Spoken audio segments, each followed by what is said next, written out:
নতুন সরকার শপথ নিয়ে কাজ শুরু করলেই সেনাবাহিনী ব্যারাকে ফিরে যাবে বলে জানিয়েছেন সেনাপ্রধান জেনারেল ওয়াকারুজ্জামান।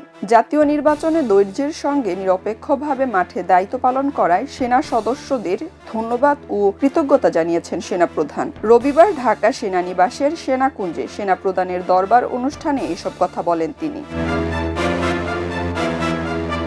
সেনাপ্রধান বলেন, নতুন সরকার দায়িত্ব নেওয়ার পর পুলিশ সুসংগঠিত বা আত্মবিশ্বাসী হলেই সেনাবাহিনী দ্রুত প্রস্থান করবে বা ব্যারাকে ফেরত আসবে। তবে বর্তমানে 1 লাখ সদস্যদের জনবল কমিয়ে আনা হবে।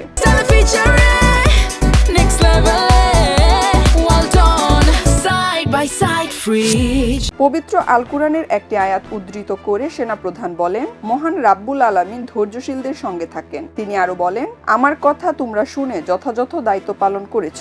দীর্ঘ 18 মাস ধৈর্যের সঙ্গে দায়িত্ব পালন করার জন্য ধন্যবাদ ও কৃতজ্ঞতা জানাচ্ছি।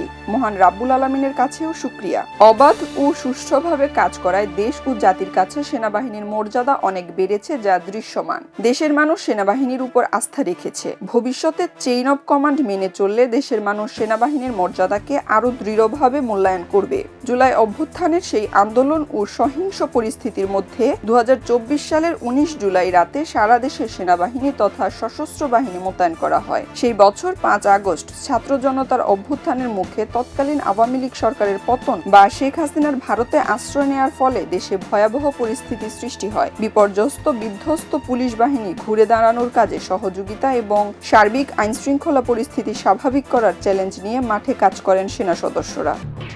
এলো খবরের কাগজ, নিখাত, নির্ভীক, নিরপেক্ষ।